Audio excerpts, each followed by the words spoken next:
Parfait. Bonjour tout le monde. Merci beaucoup d'être là. On va commencer immédiatement. Merci aux gens de Montréal, merci aux gens de Québec. On a de la visite en personne. Merci aux gens aussi en ligne d'être présents à cette présentation sur le 15 février de 1839 à 2023. Pourquoi l'indépendance au Québec aujourd'hui? La question qu'on va se poser avec nos deux conférenciers ici présents que je vous présente tout à l'heure. La conférence ce soir est organisée par différentes personnes, différents groupes. Venez-vous-en, il y a de la place. Dont Alternative socialiste, étudiants socialistes du CAM, le Front pour l'indépendance nationale, puis le mouvement des étudiants souverainistes de l'Université de Montréal. C'est le fun, on a une belle gang pour ce soir. Grosso modo, comment la soirée va se dérouler. D'abord, il va y avoir la présentation des deux panélistes. Ensuite, il va y avoir une période de questions. Puis on va faire ça jusqu'à peu près à 7h30. À 7h30, on va se préparer pour justement aller pour les discours à la statue de Chénier, qui n'est pas très loin, qui est peut-être 10 minutes de marche dans le bas. Donc, on se préparera à partir de ce moment-là. Puis là-bas, il va y avoir quelques discours, puis une prise de photo. Si vous voulez aller aux toilettes, c'est barré ici au rez-de-chaussée, donc il faut aller dans la bibliothèque où il y a des toilettes accessibles. L'élément logistique est fait. Si vous voulez poser des questions ou si vous voulez être présent, mais pas filmé ou pas identifié, veuillez aviser les gens ici aux ordinateurs pour qu'on puisse éditer les choses après. Si vous ne voulez pas que votre identité soit connue. Donc, bon, on va partir ça au niveau du contenu. Allons-y, bon, les patriotes, dans leur temps, ont incarné une résistance contre le colonialisme britannique. Ils ont lutté corps et âme pour fonder au Québec une république démocratique fondée sur la fraternité entre les peuples. Aujourd'hui, leur héritage est essentiellement récupéré par la droite nationaliste. On voit les drapeaux des patriotes flotter sur des manifs où les gens tripent sur Trump maintenant. La mémoire des patriotes est habilement manipulée par la classe politique souverainiste qui la vide de son contenu révolutionnaire et réduit le combat des patriotes, le combat pour l'indépendance à des questions administratives, électorales ou strictement culturelles. C'est quoi l'avenue qui se présente à nous, indépendantistes? C'est quoi l'avenue qui se présente à nous si on veut lutter pour l'indépendance, lutter contre le capitalisme, lutter contre le néocolonialisme canadien? Est-ce qu'il y en est de la place des artistes, le droit des femmes, ceux des étudiants et des étudiantes, le mouvement ouvrier? Quel programme on devrait mettre de l'avant aujourd'hui en 2023? Puis pourquoi être indépendantiste et socialiste aujourd'hui?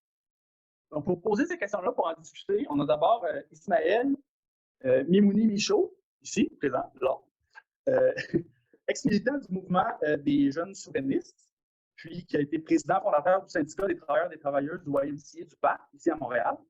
Aujourd'hui, il est président du MESUM, que j'ai dit tout à l'heure, le mouvement des étudiants souverainistes de l'Université de Montréal. Puis, où il étudie en ce moment au bac en littérature, c'est bien ça. Excellent. Puis, il est aussi fondateur du FIN, pour l'indépendance nationale. Bonjour. À côté, on a Charles, qui est responsable du comité étudiant socialiste du CAM ici, qui est membre aussi de l'Alternative socialiste. Il est étudiant en histoire et auxiliaire de recherche. Puis là, il s'intéresse aux émeutes populaires durant le Paris pré-révolutionnaire. Donc, on va passer tout de suite à la présentation des panélistes, en commençant par Ismaël. Merci beaucoup. Merci. Je crois qu'on a dit assez pour la présentation. Je ne vais pas continuer là-dessus, mais juste pour dire que si je suis militant au FIN et au MESUM, ce n'est pas par hasard. C'est le travail des militants du FIN qui est un peu fait renaître le MESUM. On a travaillé là-dessus assez longtemps. Je pense qu'une des tâches qui appelle les indépendantistes aujourd'hui, c'est un peu d'en finir avec le phénomène d'enclave. Parce qu'on milite d'une manière dans la rue, d'une manière à l'école, d'une manière sur nos lieux de travail. Je crois qu'on doit vraiment apprendre à être les mêmes partout, peu importe où est-ce qu'on est. C'est pour ça le MESUM, vous allez souvent voir ces activités liées à d'autres groupes. Comme aujourd'hui, on est 4, mais on agit pour parler d'une seule voix pour les patriotes, je dirais. Je commencerai ma présentation en vous proposant une réflexion sur la notion de défaite. C'est une idée acquise dans le milieu indépendantiste aujourd'hui qui nous suffirait du bon chef, de la bonne organisation, de la bonne stratégie, puis d'un élan, l'indépendance serait acquise. Tout notre patriotisme, au fond, est un peu fondé là-dessus. Sa version la plus ringarde, on a appelé ça les conditions gagnantes, parce qu'on voulait que tout soit fait avant de faire de quoi.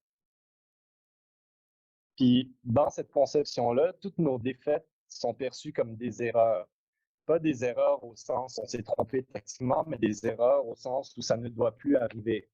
Je pense que collectivement, on apprend bien à refouler des expériences. On pense au référendum de 95. Ça, malheureusement, c'est une idée acquise pas seulement dans les partis politiques, ça serait trop facile sinon. Je pense que beaucoup d'organisations civiles sont imprégnées de cette conception-là. Ça, pour les militants, c'est très dommageable. Qu'est-ce qu'on nous laisse, nous, à faire après pour conscientiser puis militer? On a des partis, des bières politiques. Hein. Moi, j'appelle ça du militantisme de ballon bleu. On chante, c'est le fun. Puis après, on a nos officiels représentants qui, eux, ils peuvent s'occuper de ça. Eux, ils peuvent parler des choses sérieuses. Mais cette élite-là, indépendantiste, cet establishment-là, moi, je vois que d'élection en élection, ils nous parlent de renouveau, de renaissance, de on va rajeunir. Ils nous parlent d'autant plus de renouveau qu'ils font rien, qu'ils accomplissent rien. Moi, je trouve qu'on tourne un peu en rond.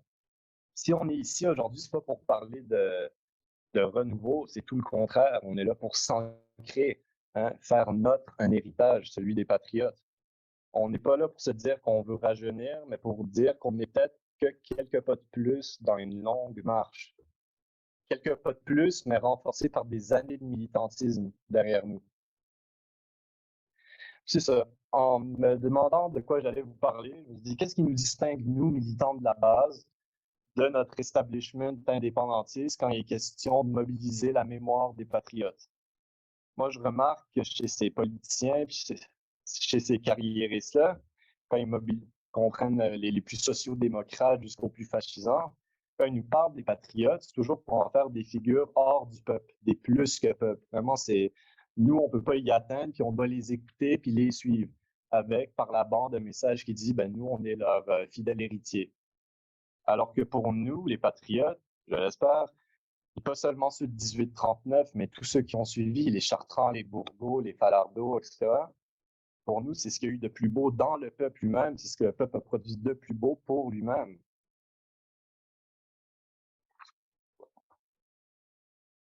Donc, c'est ça. Moi, nous qui aspirons à être leurs héritiers à ce monde-là, ben, je me disais qu'on devrait peut-être nous faire l'exercice de mettre notre militantisme à l'épreuve de la mémoire des patriotes, qui est un peu mégalomane parce que je vais devoir vous parler de ce qu'on a fait nous, beaucoup. Je vais devoir vous parler de moi, de mon groupe, comment on est arrivé jusqu'au FIN depuis le début.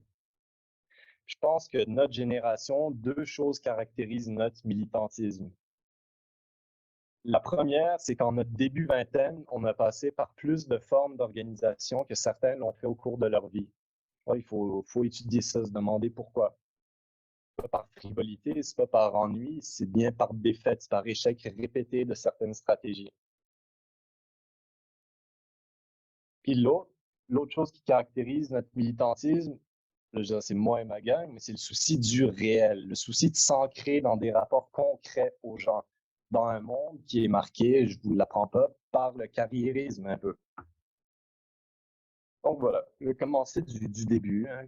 Les militants de ma génération, malheureusement, on n'est pas né dans une époque parce que ça brassait. On est né quand on se conscientisait et qu'on voulait faire valoir nos idées. La première place qui s'affichait devant nous, c'était les partis politiques. C'est simple, on prend une carte, on se fait entretenir.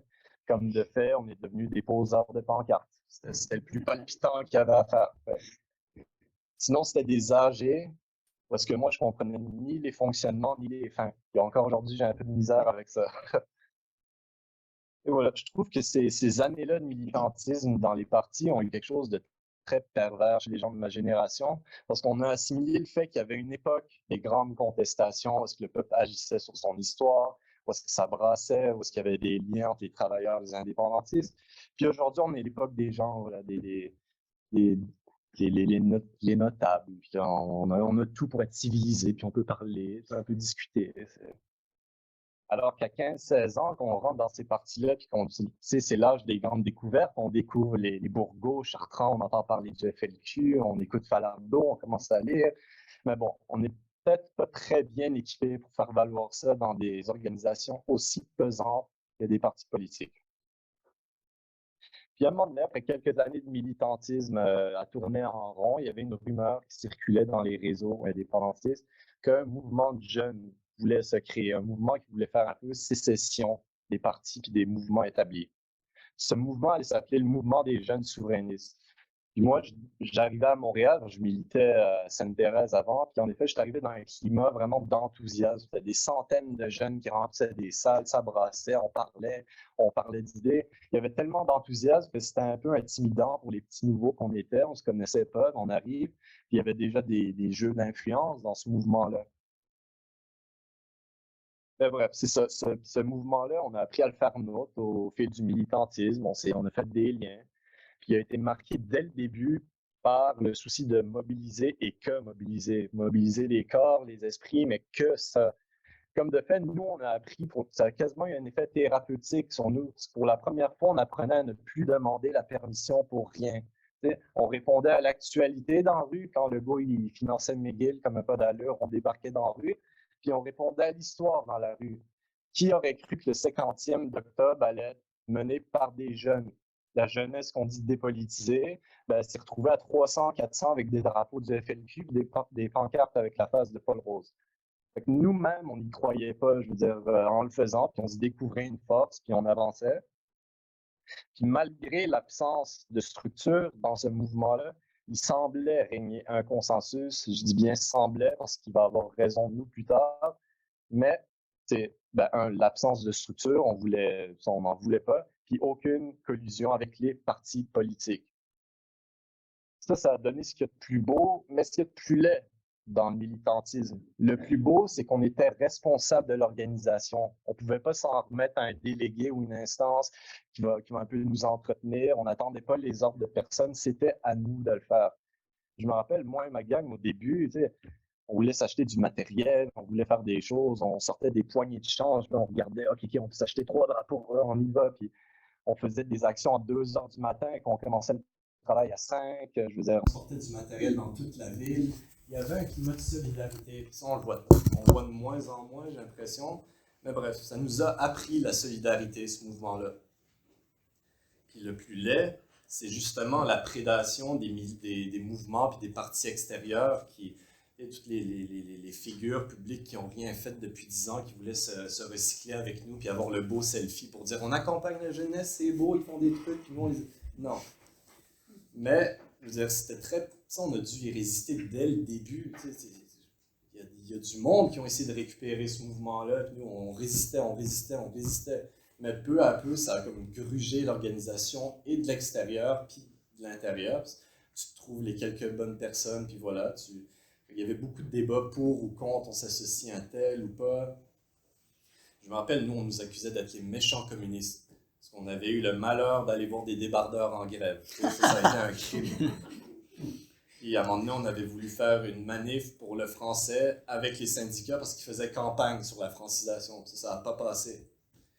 D'autre part, il y avait le monde qui se faisait acheter à coups de contrat dans ce mouvement-là, puis on le voyait sombrer un peu.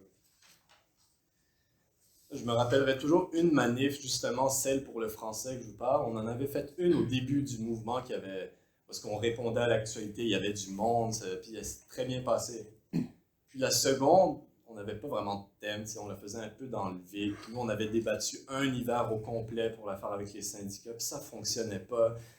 Pendant que nous, les cadres, on croyait débattre d'idées, l'autre bord, dans l'organisation, il faisait juste gagner du temps pour que ça soit récupéré. Puis comme de fait, on arrive en été, la manif est complètement récupérée. Je veux dire, toutes les parties sont là, le Bloc, le PQ, PSPP, avant qu'il soit un héros national, lui, ce qu'il faisait, il venait dans nos manifs, puis il prenait tous les micros, puis il disait que c'est lui qui était là, puis il n'a jamais dit un mot pour nous mentionner, dire que c'est nous qui faisions ça. Il l'avait fait à ce manif-là, avec des amis, on allait l'emmerder un peu, c'était drôle. Mais le Bloc était venu tout en gang, la SSJB était là tout en gang. C'était notre manif, puis on n'avait même pas le micro pour dire à quel point c'était récupéré. Les discours, ils tapaient sur le clou, puis on se sentait pas bien. Ça. On voyait l'organisation crouler. Le dernier discours, c'est Jules Falardeau qui arrive au micro, puis il commence en nous parlant d'Ho Chi Minh, puis de Fidel Castro, qui avec 8 hommes et 5 fusils se serait dit « on va l'avoir, la libération ». Nous, on avait l'impression qu'il nous parlait à nous. C'était vraiment à nous qu'il nous parlait, même si ce n'était pas le cas. Ça nous disait, même si l'organisation meurt, vous en avez trop fait pour laisser tomber puis aller vous coucher après. Fait que comme de fait, c'est mort, le MJS, après très peu de temps. Mais nous, on était un peu chanceux, parce que ça correspondait à une campagne de syndicalisation que je faisais sur mon lieu de travail. Fait que quand le MJS est mort, on n'a pas eu le temps un peu de se dire qu'est-ce qu'on allait faire. On a sauté dans le syndicalisme. Puis là, on a vu qu'on militait dans une bulle au MJS. On a vu comment c'était dur d'aller voir du monde s'ancrer dans le réel. Là, on est parti d'un mouvement qui parlait juste d'idées puis qui était très spontanéiste. Puis là, on tombe dans le très concret. Tu sais, parler pendant des heures de virgule sur un texte de convention, remplir des rapports. Tu sais, c'était... Mais bon, si nous, on a passé 2 ans à parler de dépossession au monde, c'était pas pour arriver dans le syndicalisme et dire, OK, maintenant c'est fini, on va faire les choses sérieuses. Non. Au MJS, le visage de la dépossession du peuple et de l'indépendance, ben, il y avait le visage d'un concept. Nous, dans le syndicalisme, il y a le visage d'un boss qui te rentre dedans et qui va te rentrer fort dedans si tu te syndiques. C'est pour ça, nous, on ne s'est pas syndiqué avec l'idée de yeah, on va avoir 2,5 au lieu de 2%. On s'est syndiqué avec l'idée on va leur foutre un bordel puis ils vont regretter. Ça aurait été un peu dur si je travaillais dans un Super C, faire le lien indépendance, lutte sociale, quoi qu'il faut le faire. Là, j'étais doublement chanceux parce qu'a priori, je travaillais dans un centre communautaire, donc on s'occupe du peuple. Mais au top de ce centre communautaire, le conseil d'administration, le président, c'était quelqu'un comme Harold Fortin. Je sais pas si vous connaissez. C'est l'ancien bras droit de Philippe Couillard aux communications. On retrouvait qui d'autre? On retrouvait 2 recteurs de McGill, la charité incarnée. On retrouvait, le plus sordide, un représentant d'une agence qui vend des chars de luxe, pas des chars, de luxe, puis un représentant d'agence immobilière de luxe, encore, pas juste des logements, du luxe. T'sais, on aurait pu faire un temps des bouffons avec eux si on les avait pognés dans une salle. Là, fait que quand on s'est dit on se syndique, ils vont en manger une, puis nous on est prêts à en manger une. Puis comme de fait, on en a mangé une assez vite. Je me rappellerai toujours, nous on contournait un peu les règles du syndicalisme. La diplomatie, ça ne nous intéressait pas. Et puis quand ça ne faisait pas nos affaires, dès qu'on a eu notre accréditation, on arrêtait de travailler. Je disais, arrête, puis on s'arrêtait. C'était un acte de grève, puis les conseillers syndicaux, ils capotaient. Qu'est-ce que vous faites? Ça n'a pas d'allure. Ben, c'est ça. Après, ils nous disaient, voyons, les boss, c'est plus comme dans les années 60. Ah bon? Un boss, ça soit 1880 ou 2023, il y avait les mêmes moyens à sa disposition. Le cash puis la justice. Ils nous ont traîné 2 ans devant les tribunaux. Des boss habillés en Lululemon, Apple Watch, petit bonnet, fer branché. Mais non, mais j'en ai vu, ils se sont mis à 5-6 sur des petites filles de 15 ans qui avaient eu le malheur de signer une carte de syndicat. Puis moi, avec mes collègues, ben, je devais aller les ramasser à petite cuillère, des démissions pour dépression. Puis ils nous ont rentré dedans, puis ils nous ont pas manqué. Puis moi, ça me dérangeait pas, j'aimais ça un peu le coup de la bagarre, c'était bien. Mais moi, ils pouvaient pas se débarrasser de moi, c'est peut-être le seul avantage d'être syndiqué, ils peuvent pas te congédier. Mais ils m'ont juste rayé de la liste, puis je travaillais plus. Fait que pendant 1 an, j'ai pas travaillé. C'est ça, avec mes amis sur le chômage, on s'est dit, bon, tant qu'à vagabonder en ville, on va aller voir les grèves en ville. C'est pas ça qui manquait au début de l'hiver 2022. Pour vous dire, on parle de 50 nouvelles grèves en janvier 2022 ou sur les premiers mois de 2022. C'est énorme. C'est sympathique quand c'est la boulangerie du coin qui fait grève, mais il suffit qu'une de ces grèves, que ce soit un réseau d'autobus, de métro, que ce soit des profs, puis vous allez voir que le tiers de votre vie est bloqué. Fait que c'est ça, on s'est promené en ville, on est allé voir ben des grévistes. On a juste fait ça de l'hiver. Il y a 2 conflits qui m'ont marqué à jamais, puis qui me marqueront à jamais, puis que je vais un peu intégrer à mon militantisme. Le premier, c'est celui de l'hôtel Hilton du complexe Desjardins. Eux, c'est en plein centre-ville, fait qu'on est allé les voir souvent. On est allé les voir tout l'hiver. C'est encore là, quand on nous dit, ouais, non, c'est plus les années 60, la justice s'est abattue sur eux à coups d'injonctions, de harcèlement. Ils avaient tellement d'injonctions du tribunal à ne plus être sur leur lieu de travail qu'il leur restait un carré de trottoir faire leur ligne de piquetage. Ou un parking souterrain. Quelle alternative, hein? Fait que la plupart étaient tannés, ils sont allés dans le complexe des jardins, puis ils regardaient les riches s'acheter des sacs à 800$, puis les touristes regardaient la fontaine. Puis ils étaient entourés d'une armée de gardas. Non, mais ils étaient vraiment... L'hôtel a engagé gardas pour les surveiller. Parce qu'autrefois, quand on travaillait dans l'hôtellerie puis on faisait grève, On faisait grève dans l'hôtel, puis on criait, ça dérangeait les touristes. Non, les conseillers aujourd'hui, ils disent qu'on est civilisés puis qu'on fait plus ça. Fait que, on a attaché les bras de ces gens-là puis on leur a dit allez vous battre contre Hilton, monopole mondial. Hein? Bonne chance. T'sais, on parle souvent des grèves aussi comme si c'était deux groupes qui faisaient une partie d'échecs puis c'était impersonnel. Mais moi, j'ai vu l'humiliation sur le visage de ces gens-là. Tu sais, du monde, tu limites autant pour aller se battre contre un monopole de même. Les groupes qui vont à côté des grévistes, qui leur donnent un journal, qui prennent une photo, puis qui s'en vont, ils m'énervent tellement. Ils romantisent la grève, alors que la grève, c'est humiliant. C'est humiliant passer des mois dehors à regarder le monde, puis les heures passer, quand tu sais que tu ne pourras pas ramener le même pain sur la table à la maison. Hein. C'est ça. Moi, j'ai vu sur ce visage de ces gens-là, le visage de la résignation, le visage qu'on a tous vu un peu parfois chez nos parents, un visage qui dit j'aime pas ce que je fais, mais quelqu'un m'attend à la maison, j'aime pas ce que je fais, mais quelqu'un m'attend sur la ligne de piquetage, puis on doit rester, sinon, s'il y en a un qui tombe, on tombe tous. Puis comme de fait, ces gens-là ont rien eu. Ils ont passé un hiver en grève, puis sont rentrés avec zéro acquis. La CSN avait écrit un communiqué odieux pour dire bravo, bravo, on n'a rien eu, mais on n'a pas reculé, c'est une victoire en soi. Tabarnak. Fait que c'est ça. Chez ce monde-là, moi, j'ai vu un peu le microcosme de notre colonisation. T'sais, on se pense tout le temps plus responsable que le maître, plus blanc que le maître. On veut toujours être. Nous, non, on se battra pas avec tous nos moyens. Mais l'autre bord, ils n'hésitent pas, puis ils sont rentrés dedans, puis ils ont les mêmes moyens qu'ils l'avaient à l'époque. C'est ça. Un autre conflit qui nous a beaucoup marqué, c'est celui de Rolls-Royce Aviation. C'est un lockout. Fait que ça changeait de nature un peu. Sauf que c'était un tout autre registre. T'sais, dans l'hôtellerie, on était avec les plus précaires de la société. On était avec des employés non qualifiés. Fait que tu peux les remplacer facilement puis leur faire comprendre ça. C'est du monde qui, en se battant, sont conditionnés par cette peur de je vais perdre ma job. T'sais, souvent, c'est des immigrants qui comprennent pas bien le français. Les boss, ils beurrent ça. Vous allez perdre votre job si vous acceptez pas. Puis, on l'a vu. Chez Rolls-Royce, c'était le contraire. T'sais, on parle de travailleurs industriels voire surqualifiés. Ils réparaient des moteurs d'avions, de jets privés. Fait que quand même, on ne se débarrasse pas d'eux aussi facilement. Ce qui nous a marqué d'emblée, c'est leur combativité. Eux, ils ont sacré leur syndicat jaune dehors pour faire rentrer la CSN puis se battre comme du monde. Fait que déjà là, on voit pas ça souvent au Québec, tu sais. Sacrer un syndicat dehors pour faire du syndicalisme, pour aller au bout du syndicalisme. Déjà là, ça cliquait. C'est ça. Pendant leur conflit de travail aussi, il y avait des bus de SCAB qui rentraient. Comme quoi les boss, nos petites lois provinciales, ils sont calés pour nos lois anti-SCAB. Le temps qu'un travailleur fasse la plainte, il y aura 12 mois qui se sont passés, le conflit va être terminé. Puis eux, ils l'ont un peu compris. Ce qu'ils faisaient, ils bloquaient la place, même s'il y avait des injonctions. Ils identifiaient les SCAB. Les SCAB devaient rentrer dans la compagnie, cagoulés, puis avec des vitres vitrées sur les autobus. Ils avaient peur.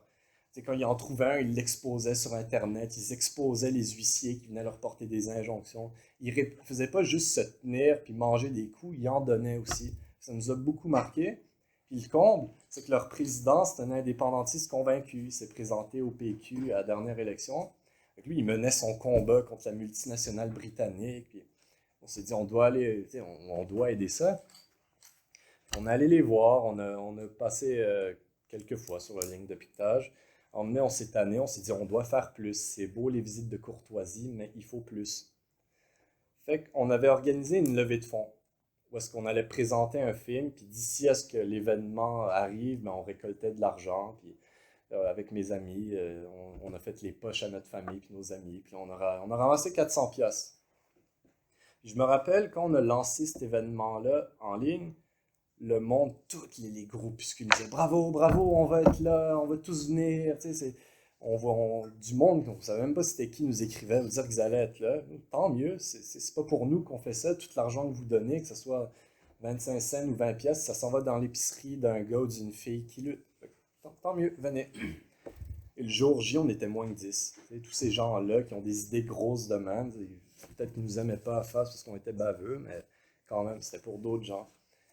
On s'est retrouvé, c'est l'équivalent de mon exécutif syndical puis du leur, mais peu importe combien on s'est retrouvé, on a fait de quoi qui se fait plus dans le syndicalisme, de la solidarité. Pas solidarité, je partage ton post Facebook, je viens faire un selfie avec le bras levé sur ta ligne de piquetage. Non, c'était solidarité. On a mis en réseau deux luttes. Puis, on a dit on va être là pour vous, puis il nous dit on va être là pour vous. T'sais, sortir de notre enclave, sortir de notre petite clôture, notre petit bac de sable, puis dire on va lutter ensemble, puis on va faire de la politique ensemble. C'est ça. Je me rappellerai aussi toujours avec ce conflit-là, à un moment donné, ça a duré très longtemps. On a commencé à y voir au début de l'hiver. À la fin de l'été, ils étaient encore là, puis ils faisaient une manif. Ils sont allés faire une manif au bureau de François Legault. Puis avec Martin, on avait été filmer un court documentaire pour Pivot sur leur lutte. Et déjà là, il y avait un lien de confiance. Il nous parlait assez ouvertement. C'est ce qu'il nous racontait à la caméra, c'était déjà choquant. Les mêmes histoires que dans l'hôtellerie. La compagnie avait engagé une agence de sécurité privée pour les harceler jusqu'à chez eux. Ils nous racontaient toutes les saloperies qu'ils voyaient sur leur lieu de travail, la difficulté de faire la grève, de ramener du pain à la maison. Mais ce qui était étonnant, puis ce qui nous a marqué, c'est que dès qu'on baissait la caméra, je me rappellerai toujours un gars. Dès qu'on baissait la caméra, il nous a dit moi je fais du sabotage dans l'usine, je sais ils s'en vont où les scabs. Le gars, il avait des injonctions plein le cul, il rentrait sur le terrain de la compagnie faire du sabotage de machines.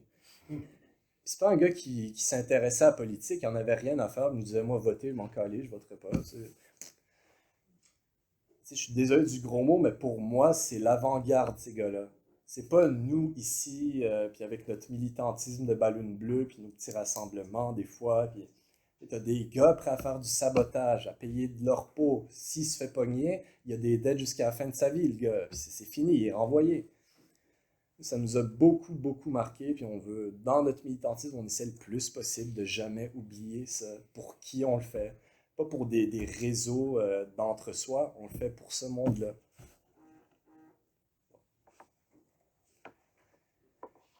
C'est ça, notre aventure syndicale, elle a fini pour plusieurs raisons. J'ai été contraint de partir. Là, on a plus senti le coup qu'on a perdu le syndicat du jour au lendemain, parce qu'on s'est retrouvé devant un vide, un peu. On a commencé à avoir, on baignait dans le marasme un peu, qu'est-ce qu'on fait? Mais jamais l'idée nous est passée par la tête de se coucher. T'sais, si on était en colère un peu, c'est parce qu'il y en avait en nous, puis ça allait imploser, il fallait faire de quoi? Fait qu'on a tout simplement fondé le FIN. Puis on s'est dit, on va tirer le meilleur du MJS, puis le meilleur du syndicalisme. Le MJS, c'est un mouvement très spontané, très d'idées, c'était beaucoup d'idées. Il n'y avait pas beaucoup d'ancrage, je peux dire, sociologique, c'était des jeunes. Il y avait des jeunes riches, des jeunes pauvres, mais des jeunes, c'est pas très précis. Puis on a pris le meilleur du syndicalisme, c'est-à-dire, le réel, les rapports concrets. Tu te bats pour du monde, pour les aider, tu te bats pour te tenir ensemble, tu sais, Puis il y avait ce côté moins beau du syndicalisme, c'était d'avoir un peu, d'être collé au concret puis de rien voir d'autre. Hein, c'est de passer des journées à te battre pour un 0,5 à quelque part. Tu ressors de là puis tu dois faire ça pendant un an. Des fois, c'est dépolitisant, je dirais. Donc c'est ça, on a fondé le FIN cet été. Et contrairement à ce que certains disent, on n'a pas essayé de lier social et national. Moi, je déteste cette expression. Tu as toujours un puriste qui va te dire « Ah, mais vous êtes vertueux, vous liez social, national. Nous, on n'est que pour le national. Nous, on est vraiment l'indépendance pure. Vous mettez vos conditions. On met rien pantoute. L'indépendance a des conditions. C'est ça le dilemme. Tu sais, quand les Algériens ont sorti les Français dehors, ils n'ont pas dit dehors le gouvernement, mais les boss français restez, s'il vous plaît. Ben non, à un moment donné, faire l'indépendance, ça implique de dire à tout le monde dehors, puis de donner les coups, puis de les manger pour ça.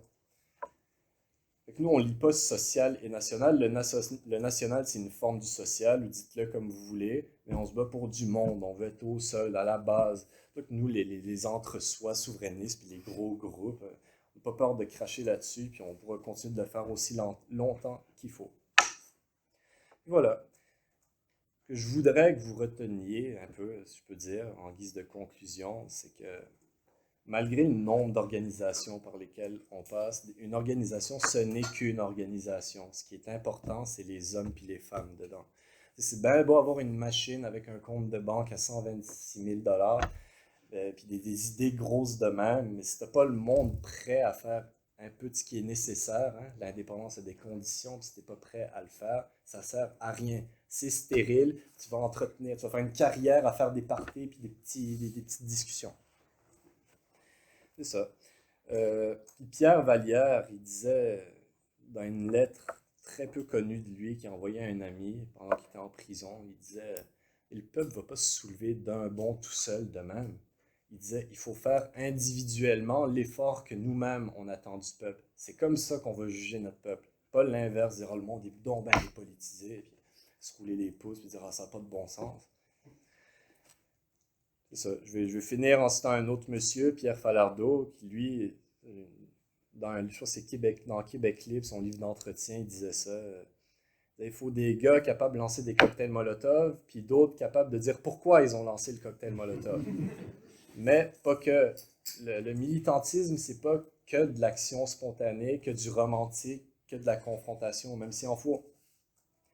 Des fois, ça nous appelle à des tâches quotidiennes de résistance. Et plus tard, dans sa citation, il dit « Si un gars, tout ce qu'il sait faire, c'est balayer, ben qu'il vienne balayer le local. Il va balayer pour l'indépendance. » Fait que c'est ça que j'avais à vous dire.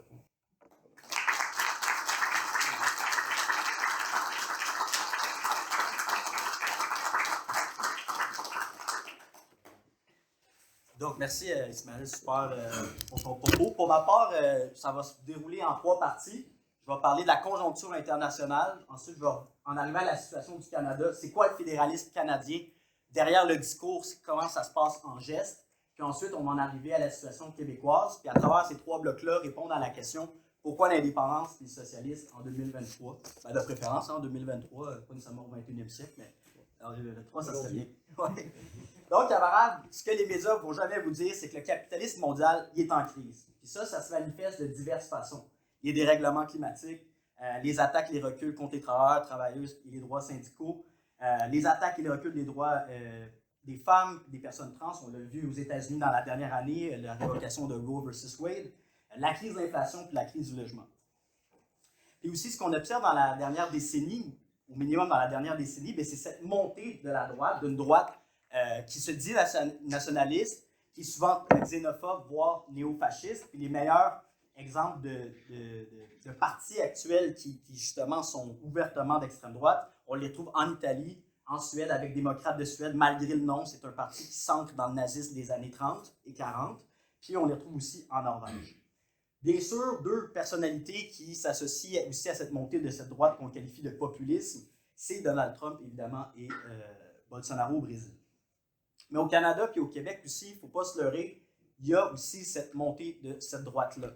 Et la CAQ, dans un premier temps, fait partie de cette montée-là, mais là, il commence aussi à avoir d'autres concurrents. On pense, il y a eu Maxime Bernier, il y a eu ensuite Pierre Poilievre qui vient d'accéder à la chefferie du Parti conservateur du Canada. Et au Québec, il y a Éric Duhaime aussi.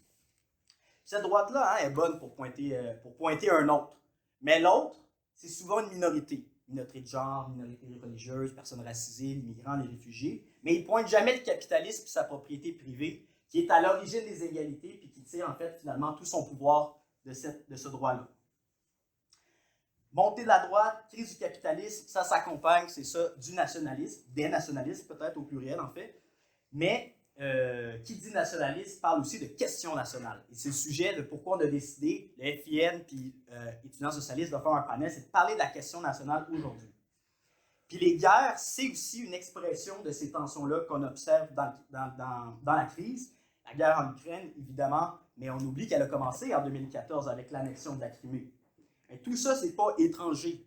Il n'y a rien qui est là par hasard. Puis la question nationale, c'est quoi en ce moment? C'est en Palestine. Depuis 2023, début 2023, il y a au moins 48 Palestiniens, dont des enfants, qui ont été assassinés par les forces d'Israël. C'est l'Irlande du Nord, c'est la Catalogne, c'est l'Écosse. Ici, au Canada, il y a les luttes des droits pour les francophones. Ça part de l'Acadie, ça s'en va jusque dans l'Ouest et ça passe évidemment par le Québec puis l'Ontario. Les luttes indigènes et autochtones aussi, que ce soit en Nouvelle-Zélande, en Amérique latine ou ici même sur le territoire de l'État canadien. Mais dans les moments de crise, il faut se demander c'est quoi le réflexe des classes dominantes. Ils savent très bien en réalité que quand on vit une telle conjoncture remplie de tensions sociales et de tensions politiques, ils peuvent être menacés dans leur intérêt, dans leur capacité finalement à pouvoir toujours faire plus de profit puis accumuler toujours plus de capitaux, pardonnez-moi. Et donc, le réflexe des élites, c'est de profiter de la montée du nationalisme, tirer la couvercle de leur bord pour, comme je viens de le dire, toujours avoir dégagé plus de pouvoir puis de profit au détriment des peuples. Mais s'il y a une droite qui est capable de monter puis qui est capable d'avoir des gains puis des victoires, ben, il faut se regarder un petit peu puis se dire c'est que la gauche, ou du moins ces nouveaux mouvements de gauche, ces nouveaux partis de gauche qu'on voit depuis les 15 dernières années, n'ont pas réussi à mobiliser la classe ouvrière. Ils n'ont pas réussi à la mobiliser autour d'un programme de rupture avec le capitalisme. Le meilleur exemple, par contre, c'est Syriza, parti de gauche radicale en Grèce, qui arrive au pouvoir porté par les classes populaires en 2012, qui dit « Nous, on ne va pas toucher au peuple, on n'appliquera pas le néolibéralisme et l'austérité. » Sous la pression des banques et de l'Union européenne, le gouvernement de Tsipras va faire finalement ce qu'il avait promis de ne pas faire. Plus proche de nous, dans cette gauche qui se dit proche des travailleurs et travailleuses, il y a le Squad et Alexandria Ocasio-Cortez aux États-Unis qui, pendant la grève des cheminots, est allé leur dire « c'est pas dans votre intérêt de continuer cette grève-là, remettez-vous-en à la justice de la République américaine. » Et ces gens-là se disent du côté des travailleurs et des travailleuses. Force est d'admettre aussi que Québec solidaire, malgré qu'il se dit on a eu un député de plus, potentiellement un 12e avec Saint-Henri-Sainte-Anne qui s'en vient, j'appelle pas ça une vague, j'appelle pas ça une victoire particulière. Et donc, en absence finalement de cette option pour les travailleurs et travailleuses à gauche, ben, c'est comme ça que François Legault, entre autres, a pu réussir à se faire élire finalement pour 2 mandats. Et ça nous amène finalement à se demander à la situation du Canada et du Québec, qu'est-ce qui se passe ici? Qu'est-ce qui se passe avec la question nationale? Puis pourquoi, dans le fond, on veut rompre avec l'État fédéral? Mes camarades, justement, derrière ce discours dont Justin Trudeau et tous ses sbires se font, les porte-paroles, un discours idéalisé, sublimé, que le Canada, c'est un État qui est stable, qui est profondément uni, puis que les casques bleus, combien de fois on nous sort M. Dallaire, Roméo Dallaire, pour dire c'est donc bien le fun, le Canada. Mes camarades, indirectement ou directement, le Canada a participé à des guerres, que ce soit la guerre en Afghanistan, ou sinon on vend des armes à des régimes tout aussi recommandables que l'Arabie saoudite, qui est un terreau de financement pour le terrorisme islamique. Et ces armes-là, notamment des tanks, là on ne parle pas juste de toute façon de n'importe quelle arme, c'est jamais très agréable de se les prendre en pleine tronche, mais ces armes-là qu'on vend à l'Arabie saoudite se retrouvent dans un des plus grands conflits humanitaires probablement du 21e siècle, c'est la guerre au Yémen. Je ne rentrerai pas dans les détails, mais je ne pense pas que pour régler un conflit où il y a de la malnutrition, des disettes, des famines qui touchent les enfants, envoyer plus d'armes, ça va régler quelque chose à court ni au long terme. Justement, parlant de la guerre et du Canada, ben notre ci-devant premier ministre, Justin Trudeau, lui, il envoie des tanks du Canada qui sont faits en Ontario. Sinon, il utilise nos impôts pour acheter aux Américains. C'est là toute l'absurdité du Canada. Hein. On voit bien que le Canada, n'importe qui est à la tête du Canada, c'est un bon seigneur vassal au service des intérêts des Américains. Ben, lui, il est arrivé avec nos impôts puis il a acheté un système antimissile fabriqué aux États-Unis puis il en a fait don à l'armée ukrainienne. Mais attention, oui à la libération de l'Ukraine, mais si on est sérieusement internationaliste aussi, force est d'admettre que autant les Russes que les Ukrainiens, c'est eux qui paient pour ce conflit-là. C'est eux qui meurent au char d'horreur, comme dirait Jacques Brel.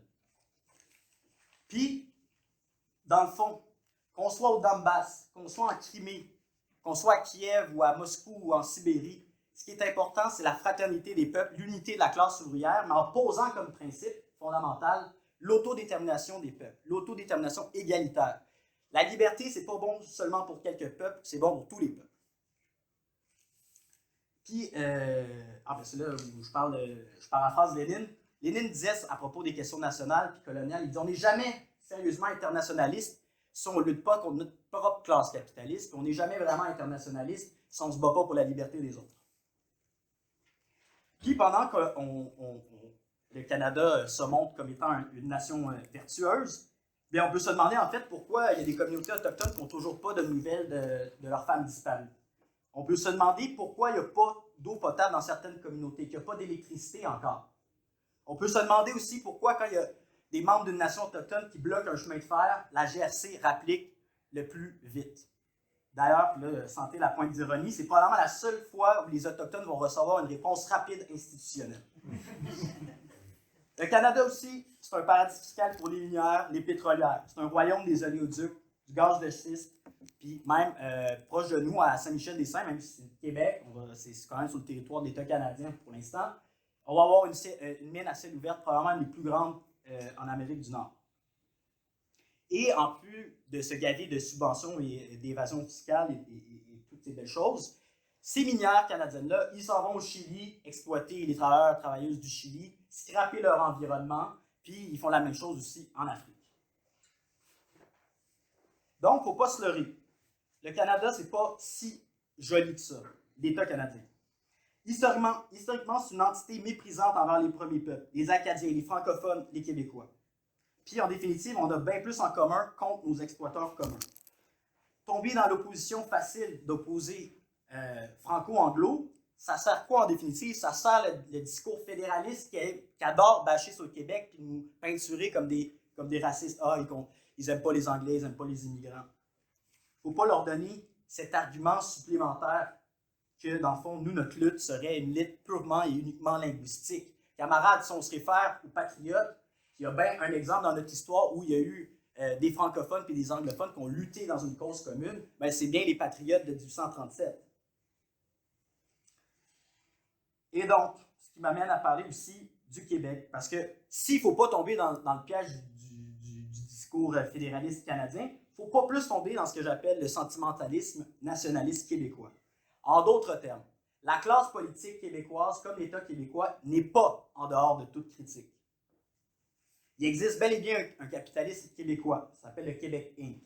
Là, on peut penser à toutes ces grandes fortunes, hein, Desmarais, Pellado, c'est les plus connus, mais aussi Bombardier, Saputo, Lino Saputo, 5,2 milliards pour 2023. Alain Bouchard, on a des travailleurs du Bouchard ici, lui qui s'est fait cette année, je pense, 5,10 milliards.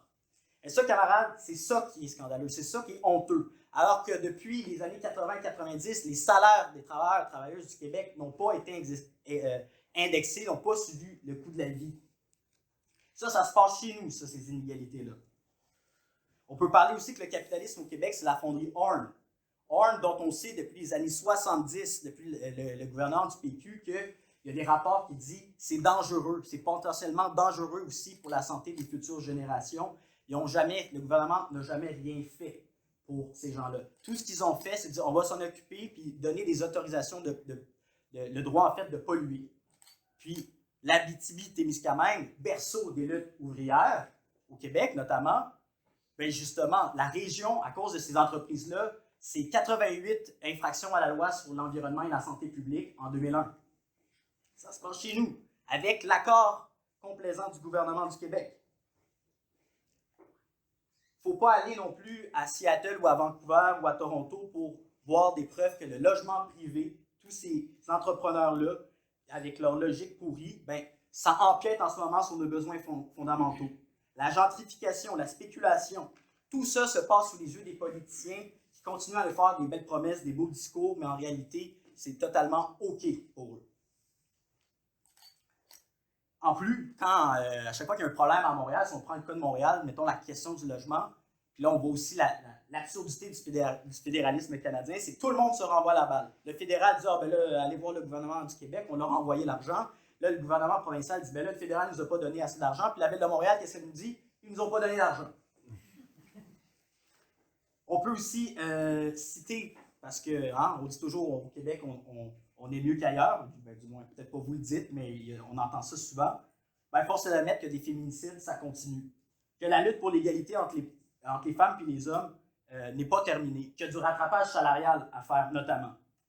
On peut travailler aussi d'arrache-pied pour les droits des personnes trans qui sont soit bafouées ou niées. Mais toutes ces luttes-là que je viens de nommer, que ce soit pour le salaire, pour la défense des droits les plus fondamentaux, il ne faut jamais les différencier. Je te dis question sociale, question nationale, là c'est moi qui vais dire. Mais il ne faut jamais, à mon avis, les dissocier dans la mesure où la lutte pour notre libération nationale, c'est une lutte pour le socialisme, et la lutte pour le socialisme, c'est une lutte pour la libération nationale. Du moins, c'est ce que nous, on défend à étudiants socialistes et à l'alternative socialiste. Puis là, justement, moi, il y a une rhétorique qui m'intéresse beaucoup de la part de nos camarades en Écosse, qui, justement, eux, sont dans une période où il y a beaucoup de personnes trans et de femmes qui sont victimes de violences, voire de meurtres. Ils sont en train de développer des actions et des discours qui disent, dans le fond, que la libération des personnes trans est indissociable de la libération de l'Écosse, puis du reste aussi de la classe ouvrière. Puis nous, c'est aussi ce qu'on est en train de dire. Un indépendantiste du 21e siècle, ça prend en considération aussi comment ils sont les gens aujourd'hui, comment ils sentent, puis c'est quoi aussi leurs espérances. Puis devant tout ça, qu'est-ce qu'a fait notre bon gouvernement nationaliste depuis sa première élection en 2018? Ben, il a réussi à emmerder les taxis, les gars des taxis, au profit d'Uber. Il a pris parti pour le patronat dans le cadre d'ABI. Il a détruit 18 000 dossiers de demandes en immigration, cassé du sucre sur les femmes qui portaient des voiles. Puis, il a essayé de nous prouver que, dans le fond, avec ses lois, il serait capable de sauver le français. T'sais. La réalité, c'est que, camarades, sans l'indépendance, on ne pourra jamais défendre notre langue et notre culture. La pire chose qu'on pourrait faire, ça serait de s'en remettre aussi au gouvernement fédéral. Puis qu'est-ce que le fédéral a trouvé pour sauver notre culture? S'asseoir avec Netflix. Fait qu'ils ont envoyé Mélanie Joly, là, puis Steven Guilbeault, puis... attendez, vous allez voir à quel point c'est quand même des génies. Ils ont eu l'idée du siècle. Ils ont dit, nous autres, on veut du contenu canadien. Premièrement, il va falloir qu'on me dise c'est quoi le contenu canadien. C'est-tu les Acadiens? C'est-tu les premiers peuples? C'est-tu le Québec? Je sais pas. Je sais pas c'est quoi. Mais en plus ça, ils ont dit, hey, si vous nous donnez là, du contenu canadien, vous allez avoir un break d'impôts. Ça, c'est nos ministres qui ont... Je ne sais pas, ils ont pris ça, mais en tout cas, c'est fascinant à quel point c'est absurde comme mesure. Mais donc, j'en arrive à mon point que si on ne prend pas tous nos leviers politiques, tous nos leviers culturels, communicationnels, puis souvent ça relève du fédéral, nos moyens de distribution, on ne pourra jamais finalement avoir un mot à dire sur le contenu, puis comment on veut aussi financer à la hauteur la culture et les arts. Je vais accélérer un petit peu. Ce qui m'amène à parler finalement des partis politiques. Je vais y aller assez rapidement, puis on en jasera dans la discussion. Mais qu'en est-il des autres partis comme le PQ puis Québec solidaire? Ben, entre vous et moi, je pense qu'on ne peut pas leur faire confiance à ces partis-là parce qu'ils sont conciliants avec le capitalisme. Ils pensent qu'on peut le moraliser. Pire encore, qu'on devrait le québéciser. Puis dans le fond, ce qu'il faut, parce que les programmes de Québec solidaire puis du PQ, ce n'est pas un programme des travailleurs puis des travailleuses. Loin de là. Ce qu'il faut, c'est organiser notre camp autour d'un programme justement de rupture, un programme de rupture socialiste, indépendantiste et républicain. Puis aussi, ce que le PQ puis QS, ils pensent, c'est que la légalité va être de notre bord. Ils pensent que les fédéralistes canadiens, là, ils vont nous laisser tenir un référendum puis que tout va être tranquille. Bien ça, c'est une mauvaise analyse de l'histoire. Je pense qu'ils ont oublié aussi à quel point il y avait eu les CETEL puis les rabais des avions en 1995 pour qu'ils viennent tous à Montréal. Il y avait eu des magouilles aussi. Il ne faut pas oublier ça. Puis, demandons aux Catalans, en 2018, ils ont dû s'organiser par la base pour avoir une tenue de référendum qui était déjà condamnée par l'État central fédéral. Puis qu'est-ce qu'a fait l'État espagnol? Bien, il a envoyé sa police, volé les bulletins, puis taper sur le peuple. Il faut s'attendre à ça. C'est ça qui va arriver si on décide de déclencher l'indépendance. Puis il va falloir qu'on riposte et qu'on s'organise. J'arrive à ma conclusion. Donc, face à tout ça, camarades, devant ces partis politiques qui se disent fédéralistes ou même nationalistes, et donc on ne peut rien attendre d'eux, ni en matière d'ailleurs de transition écologique, on ne peut compter que sur nos propres moyens. Dans la mesure du possible, il faudrait investir nos assos étudiants, nos syndicats, dans l'optique de bâtir un mouvement de masse qui va défendre, oui, d'un côté, les droits, mais aussi les droits de la nation, du peuple, des travailleurs et des travailleuses. Les droits des minorités, les droits syndicaux, comme je l'ai dit aussi, mais le droit de l'autodétermination de tous les peuples, incluant celui du Québec. Qu'on le tienne pour compte parce qu'il y a beaucoup aussi de mouvements de gauche qui, comme tu le disais aussi, qui nient la question nationale, puis ça leur passe complètement par-dessus la tête. Puis nous, comme je l'ai dit, c'est absolument pas notre position. Pour réaliser l'indépendance et le socialisme, il faut le mouvement de masse, je l'ai dit. Mais ultimement, ce qui va être une condition gagnante, pour reprendre les termes du PQ, les conditions gagnantes, c'est un parti des travailleurs et travailleuses à l'initiative de la classe ouvrière. Pas une organisation de 10 personnes qui calent que c'est le parti des travailleurs, mais que ça vienne, comme tu dis, de la base. Armé d'un programme, comme je l'ai mentionné. Donc, sur ce, puis je vais laisser ensuite le reste pour la discussion, je vous dirais que ne laissons pas les autres écrire notre histoire. Organisons-nous sur nos propres bases avec nos propres moyens. Et c'est comme ça qu'on va pouvoir aller chercher des gains. Et la seule façon d'inscrire nos gains, nos victoires, c'est dans une république libre du Québec. Sur ce, camarades, nous vaincrons.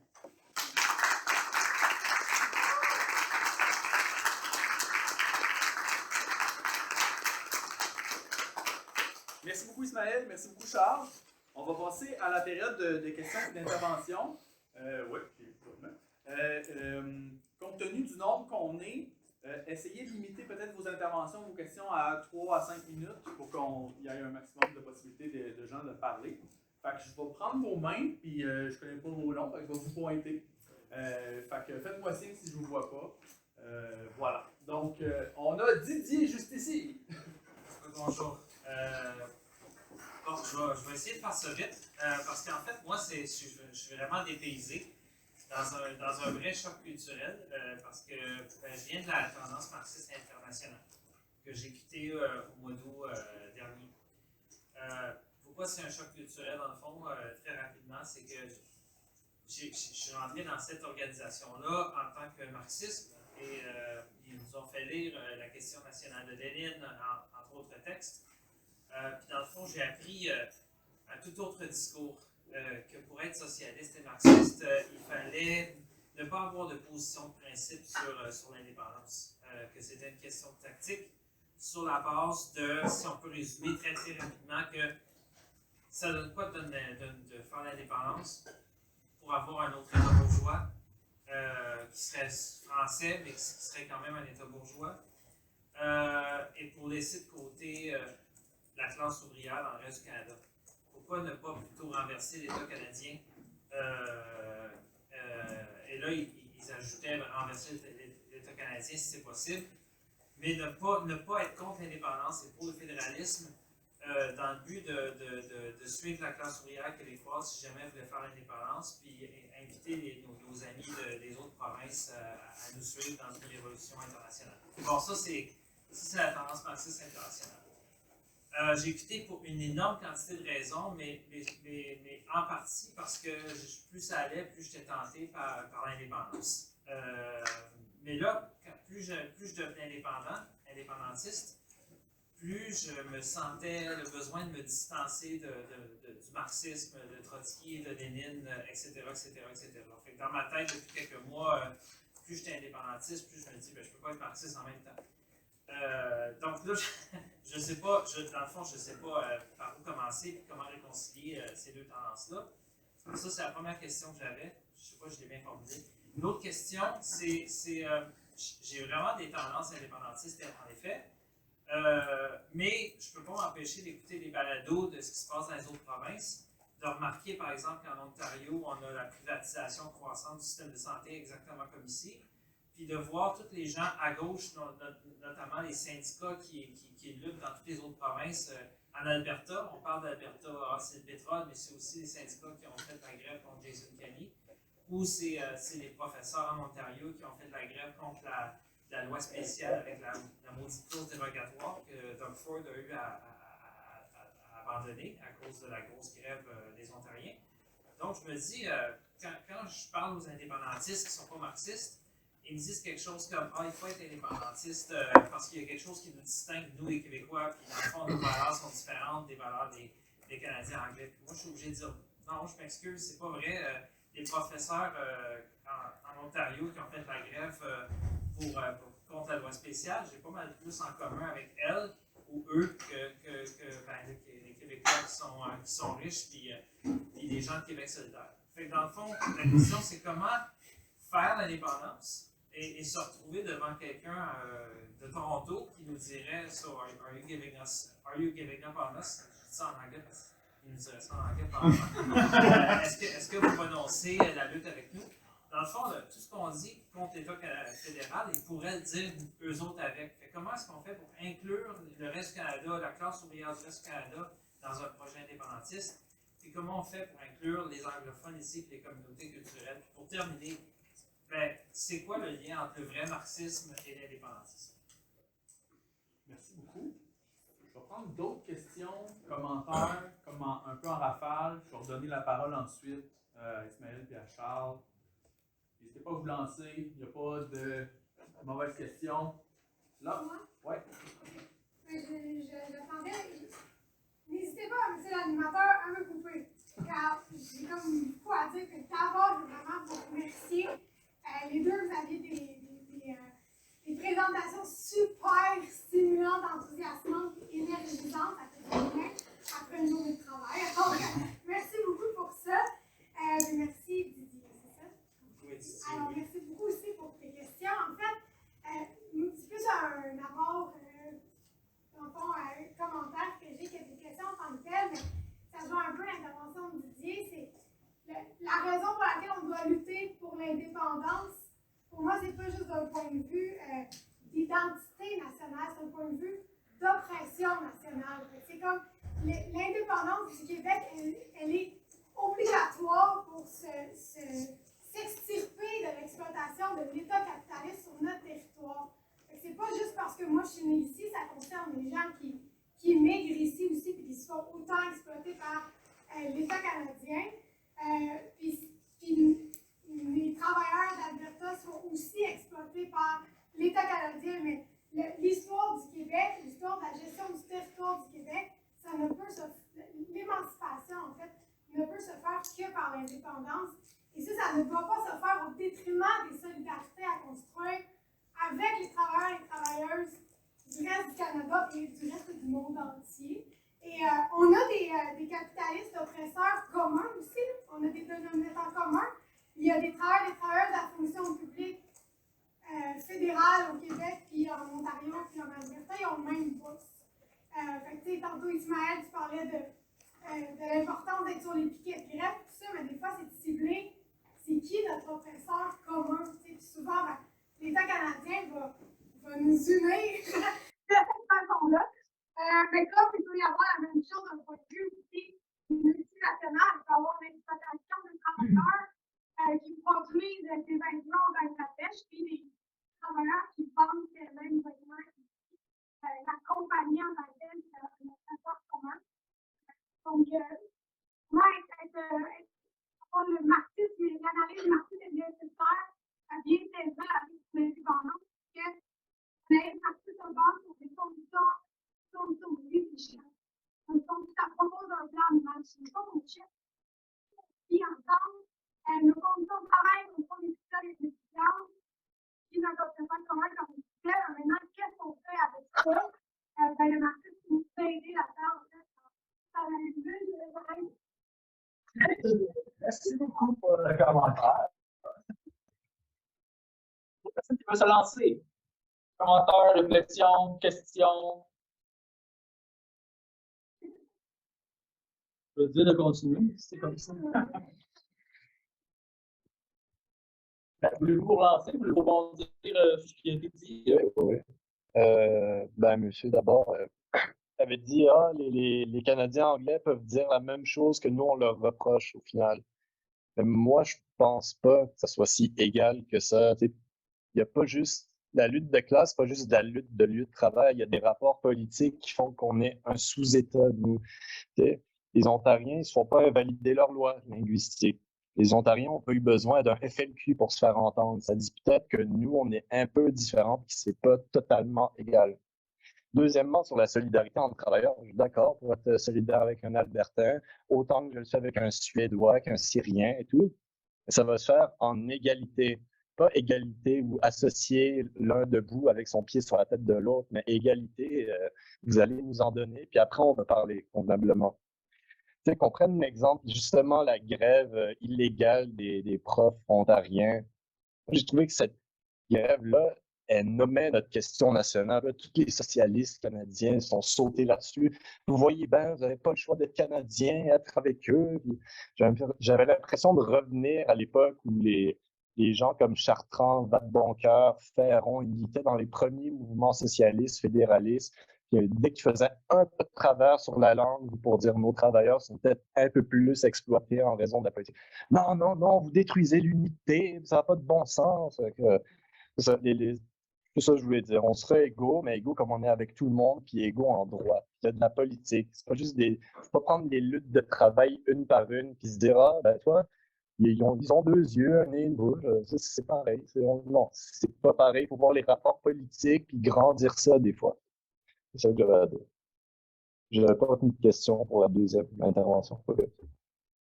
Ah oui, je peux rebondir. Oui, je vais rebondir sur. Ben moi, je réitère ce que vient de dire mon camarade Ismaël. Je vais peut-être rentrer dans un détail un peu plus précis sur un point théorique pour répondre à M. Didier. Je vais faire en même temps de la promotion, mais on a une belle brochure de James Connolly, révolutionnaire irlandais. Justement, on peut poser la question. Est-ce que si l'indépendance est bonne pour l'Irlande, elle doit l'être aussi pour le Québec? Puis la position de James Connolly, qui était un socialiste, un marxiste, c'est ultimement la classe ouvrière, comme tu dis, elle est internationale, elle veut vivre dans un monde qui est en fraternité. Ultimement, on n'est pas contre l'alliance des peuples. Mais pour être pour une alliance, comme dit Ismaël, il faut que ça soit sur un pied d'égalité. Puis nous, on n'est jamais rentré démocratiquement dans le Canada. On n'a jamais voté personne qui nous a envoyé pour entrer dans le Canada. Fait pour qu'on puisse, si c'est librement nos alliances, ben, il faut qu'on goûte à la liberté, comme dirait Lénine, pour qu'ensuite on puisse voir, puis ensuite agir par la suite.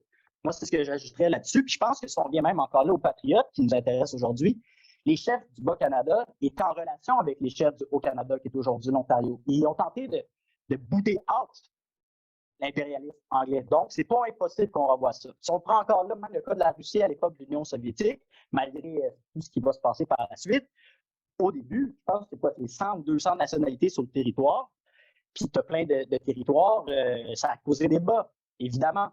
Mais je pense, encore là, une fois, pour pouvoir tisser des alliances, parce que je pense que c'est là la finalité, à quelque part, de notre vie en commun en tant qu'humanité, de vivre dans la fraternité des peuples, ben, il faut pouvoir commencer par mettre de l'ordre dans nos propres affaires, savoir ce qu'on veut, savoir s'auto-administrer, puis ensuite créer les partenariats nécessaires avec les autres classes ouvrières.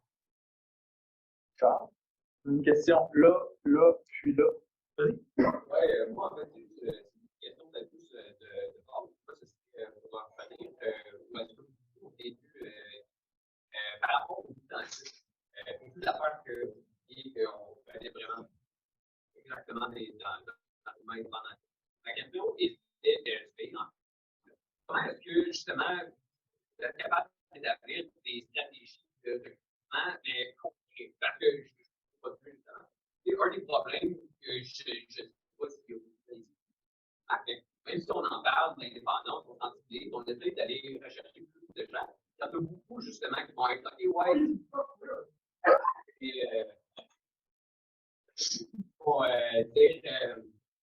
y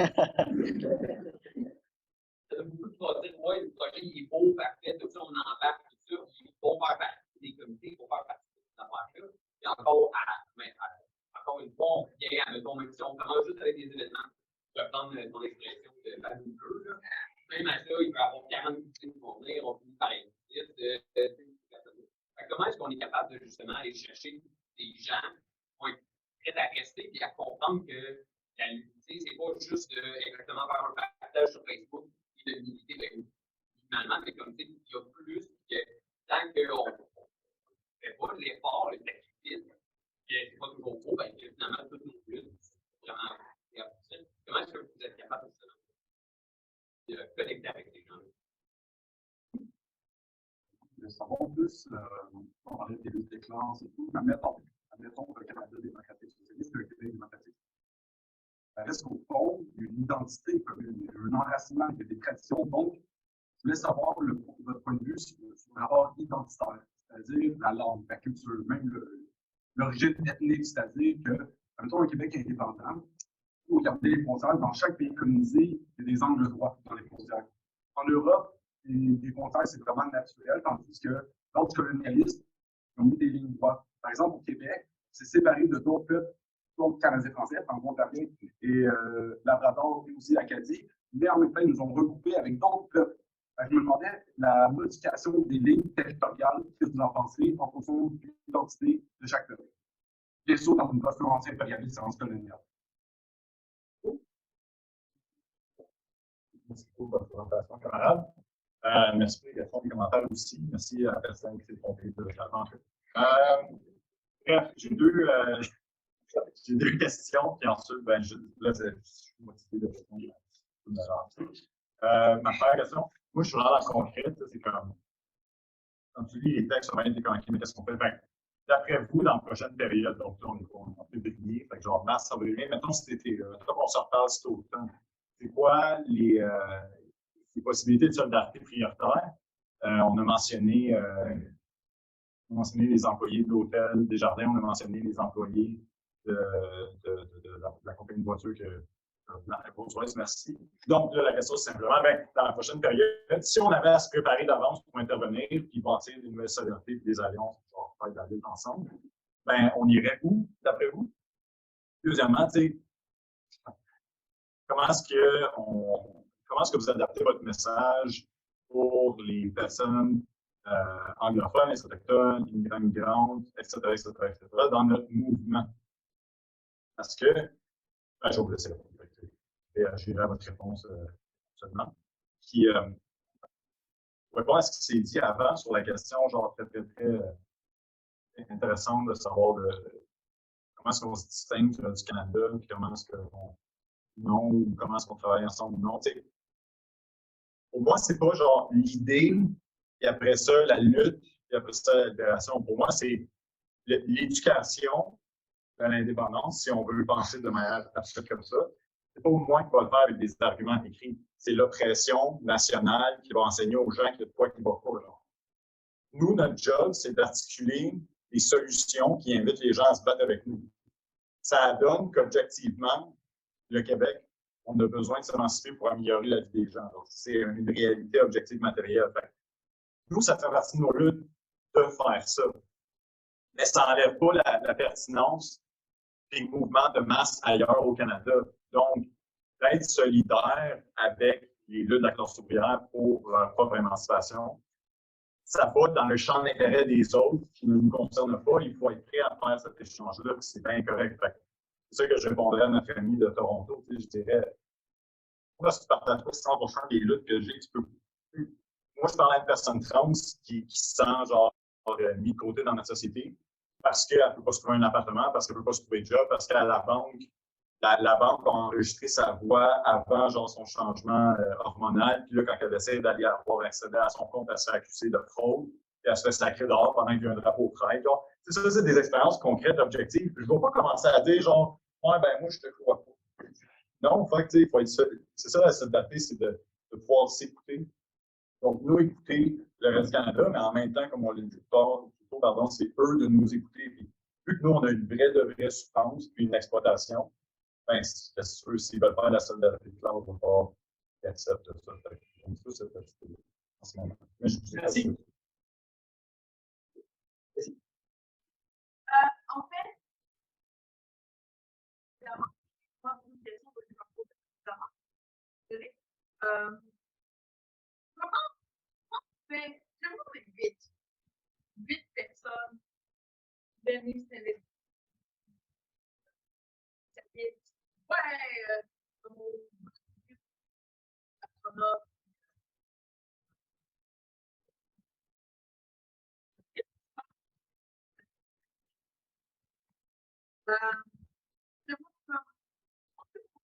une pièce bien fun, vous enverrez sur Facebook, vous poussez les gens un peu, mais pour moi, c'était vraiment dense, on n'est pas à un niveau pour croire qu'on n'est pas des millions. Il y a plus de gens qui se passent down avec nous. Oui, ma question, c'est comment on fait pour arriver à ça sans mettre un côté, mettre un des deux aspects de côté. C'est-à-dire, ça y est, les indépendantistes, s'allier avec les gens qui sont une patrie, l'État du Québec du Canada. Comment on fait pour bâtir une base de gens?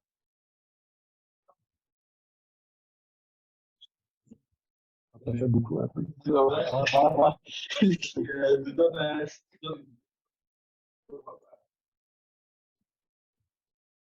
Oui, c'est gratuit.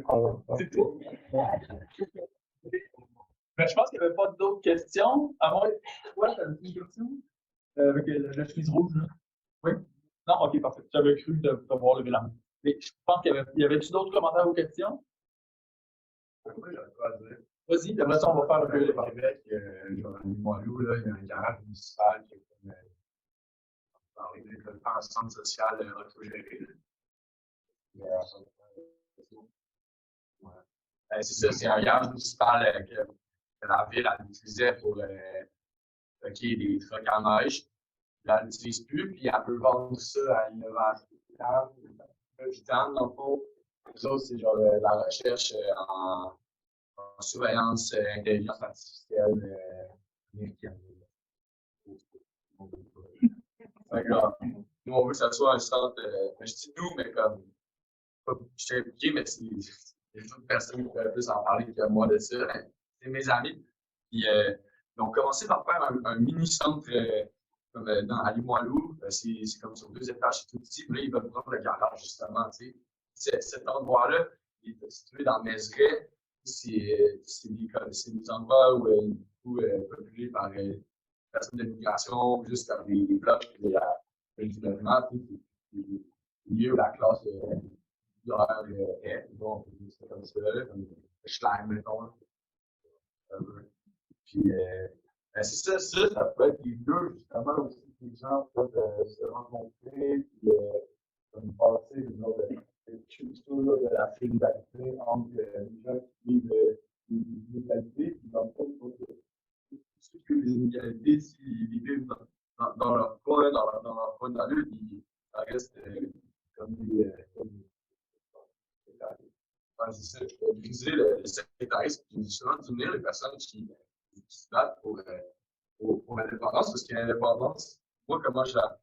Pas juste l'indépendance, c'est aussi contre le capitalisme aussi, c'est une certaine manière de mentalité de tout le monde. On parlait justement des projets concrets là, qui s'en viennent. Là, ça, c'est concret, on vous dit. Là.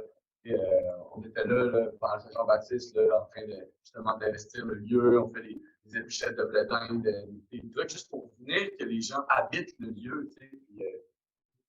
Et à Québec, à un moment donné, il y aura un événement cet été, là, il y en a à chaque saison, là, puis ça pourrait justement être des ponts entre des branches militantes issues de diverses horizons, puis ces personnes-là sont tous indépendantistes. Ils sont déjà très politisés et organisés, puis c'est avec des gens de Montréal, peut-être qu'il y a du monde dans la salle pour pouvoir parler. La CIL, c'est la zone d'innovation littorale Est. En Saint-Laurent, c'est 38 millions de pouvoir avec Québec, puis dans des spécialités partout, etc. Des beaux projets de la CAQ, un livre qui a été écrit par François Legault, qui parlait justement de la zone d'innovation littorale Est. C'est nous, on est comme ça. Et, c'est ça que je voulais dire là. À Limoilou, là, fait que ça serait le fun de penser à ça aussi là, dans ce travail de réflexion. Là. Merci beaucoup. Je peux peut-être prendre une dernière question, mais toi, t'avais-tu levé la main? Oui. Okay. Je prendrais 2 courtes interventions, s'il vous plaît, de 2-3 minutes. Là. Vous, puis vous. Puis après ça, ça va être la réponse. Allez-y. Si vous voulez. C'est Mikey, on entend quand même bien. Mon âge, c'est tellement écrasant. Je voulais dire, c'est ceci. Je suis allé à Cuba en 2019, juste avant la pandémie. Une des choses que je disais, c'était à l'université à Laval. Les peuples du monde se soulèvent présentement contre l'impérialisme et certaines dictatures. Si les peuples du monde se soulèvent, il est évident que l'impérialisme de son côté se fascise. Ça veut dire que les États des impérialistes, comme celui au Canada ou au Québec, si on conçoit bien que ces politiciens ici au Québec, la CAQ, sont des politiciens des impérialistes. Ce n'est pas un hasard si monsieur, le petit homme d'affaires, s'appelle, vraiment, il a dit ça, à venir en disant que petit homme d'affaires. C'est pas un hasard que ce monsieur se présente invité au Forum économique mondial. Et lorsqu'il est là, il revient ici, il applique le programme du Forum économique mondial. Donc, c'est le programme des impérialistes contre les peuples. Et on sait que parmi ces impérialistes-là, il y en a une gang, un groupe, qui sont des eugénistes. L'eugéniste, ça veut juste dire que, comme disait monsieur Oakland, le PDG de Pfizer, en 2019, le Forum économique mondial disait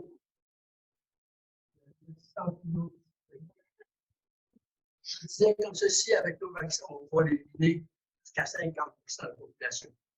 Si Dieu la croire comme un être, ça nous apparaît comme un être humain, bonsoir, voici, il pourrait éliminer 50% de la population. Il n'est pas le seul de cette trace de racaille. Il y a Madame, comment ça s'appelle? Madame Fulton fait partie de ce gang-là. Patron a dit qu'il y a un problème de population à tout le monde.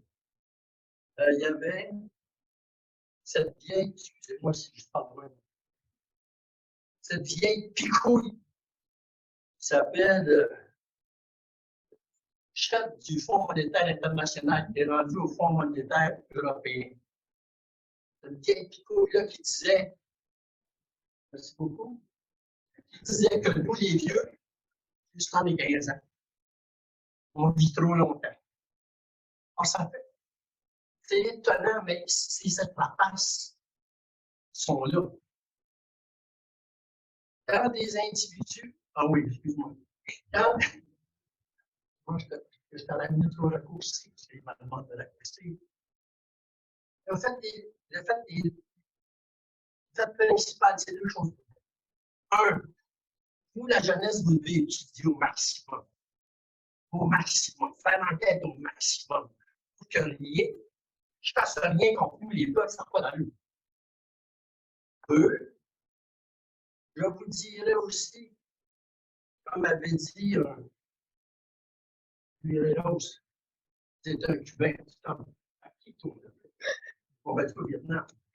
Il dit, si vous ne connaissez pas l'histoire de votre peuple, il ne faut pas penser que vous allez pouvoir l'aider.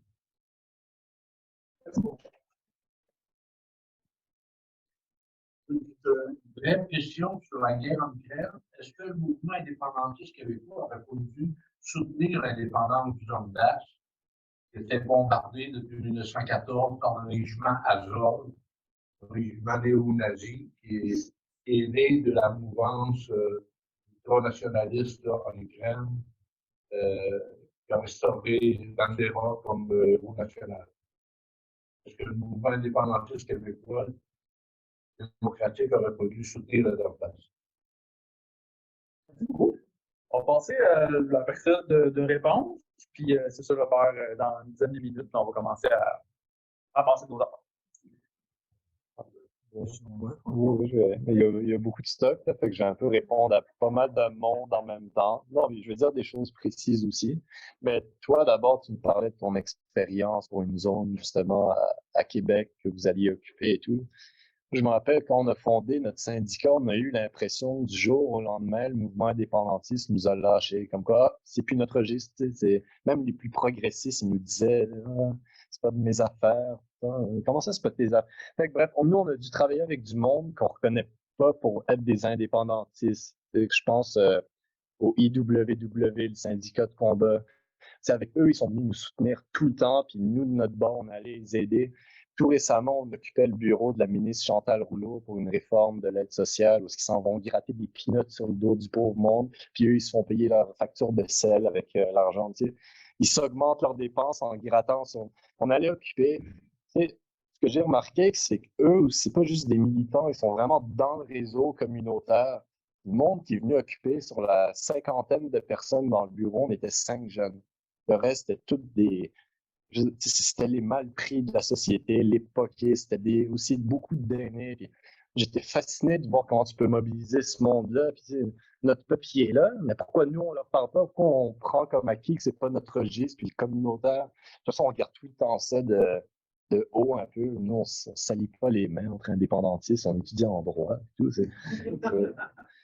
Fait que, c'est ça, puis en plus, vous, à Québec, vous êtes pas mal indépendantistes, mais nous, à Montréal, on a dû faire l'effort de travailler avec du monde qu'on reconnaît pas pour ça, mais que c'est notre peuple, pareil, puis notre peuple qui était pas, c'était pas des fédéralistes, c'était juste déconscientisés sur la question. Fait que notre travail, c'était d'être présent. Fait que c'est ça qu'on a fait. Puis ça, je vais te répondre aussi à toi là-bas. Tu disais comment faire pour aller voir le monde, les convaincre.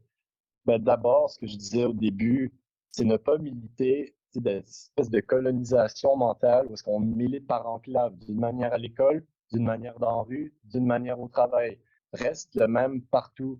Moi, à mon travail, je travaillais dans une place, pour dire vite, c'était des fils et des filles de riches qui travaillaient là. Personne ne voulait syndiquer. C'est pas avec la sainte parole que je les convainc. Il fallait créer des situations de conflit parce que les contradictions étaient claires. Puis là, le gars ou la fille n'a plus le choix de se positionner. Toi, tu le fais que tu sois à l'université, au travail, dans la rue, tu peux le faire partout. Par l'action, en gros. Nous, notre sainte parole, elle ne vaut pas grand-chose. Hein. Le monde a d'autres choses à faire que de nous écouter. Mais de l'action, puis de l'action qui les touche directement, en tout cas, moi, c'est ça que je pense. C'est comme ça que je fais depuis le début. Un militant, c'est pas un vendeur. Je faisais ça au parti politique, puis je vendais les promesses du parti que moi-même je croyais pas. On est dans l'action. Pour répondre à madame, on était beaucoup avant. Ouais, mais on était beaucoup, mais avec beaucoup de têtes molles parfois, puis on faisait beaucoup de parties. Petit Raymond Villeneuve, à 19 ans, c'est avec 2 amis qui a fait le FLQ puis qui a shaké 10 ans de notre histoire. Fait que des fois, tu peux être pas beaucoup. Puis au MJS, on était 500 dans la rue, mais pour organiser une manif, on se retrouvait moins de 10 des fois. Fait que tu peux agir avec 3 gars, pas de Facebook, puis ah oui, on agit, c'est... Ouais, peut-être. Ah.